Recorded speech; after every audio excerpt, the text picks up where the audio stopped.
Okay, so part 2. I left off part 1 with this is when I became bedbound, right? I was completely bedbound. I was unable to drive, function, take care of my child at the time. I was unable to take a shower by myself, couldn't stay home alone. I couldn't do anything. I was literally symptomatic 24/7 level 10. So there was never a millisecond that I was not symptomatic, right? It would be here, it would peak and panic, it would come back to here, but it would never go down to baseline.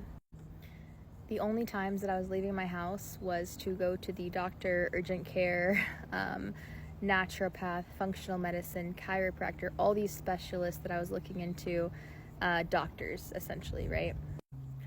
All of my other time, I literally spent crying, laying in bed, Googling, trying to figure out what the actual heck was wrong with me and what I could do to cure myself.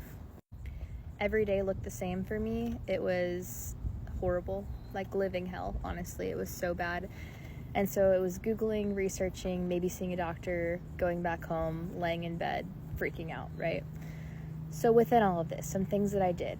I did go and see a psychiatrist. He said, yes, you have anxiety, right? Of course I did. Of course I had anxiety based on what was going on. So I agreed with that at that point, but I was still very, very scared to take medication. And I was telling him, I feel so out of it.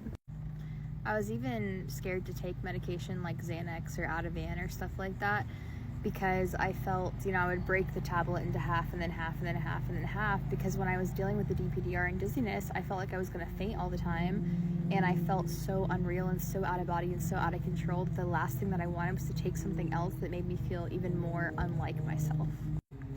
Well, I did end up giving medications a try. I took some SSRIs, took some SNRIs, took some other kind of off-the-wall medications.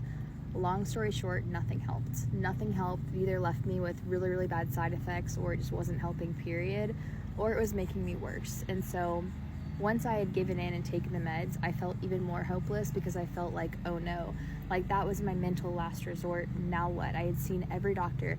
I was trying all these diets. I literally tried every diet on the spectrum, from vegan to carnivore to only grapes in the middle for some weird acidic diet thing. Ooh, had to get in my car because it's so hot out there.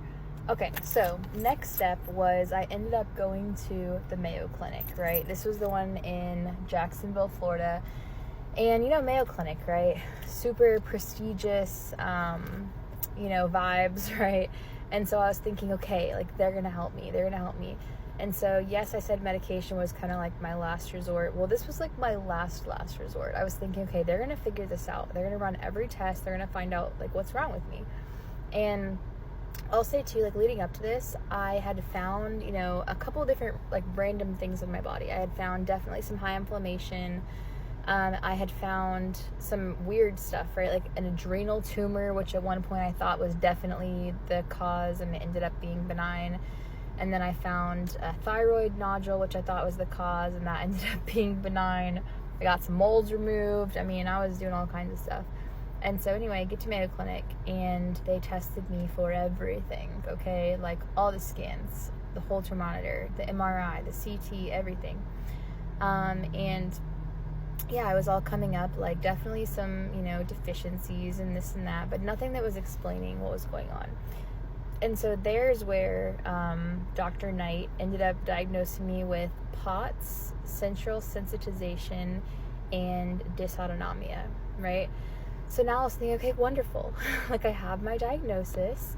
I can kind of figure this out and I can move on. So from there, naturally, I decided that I was going to join all the POTS Facebook groups.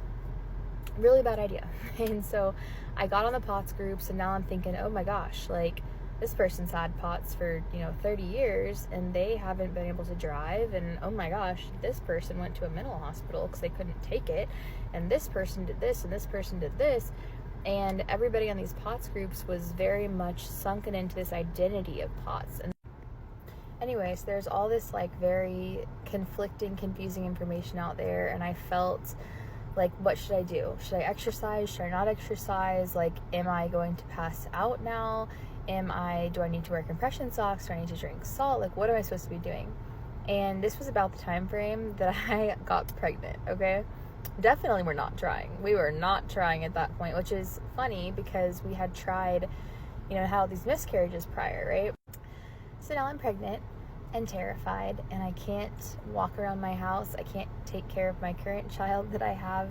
We would cuddle in bed and that sort of thing, but that was it. I couldn't take care of him or bathe him or feed him or anything like that. I couldn't even walk around my room, And I will tell you, looking back, this is one of the biggest blessings in my recovery journey, was because I felt like I was dying at any moment, and I was scared to sleep. I thought I was going to die. I was scared of everything. And I felt like this was truly God's gift to me of just showing me, hey, like, there's purpose in this. Like, you're going to carry a child, you're going to have a child, and you have at least 9 more months, right?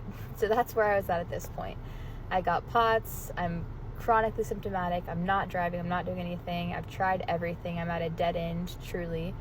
And I'm pregnant. Stay tuned for part 3.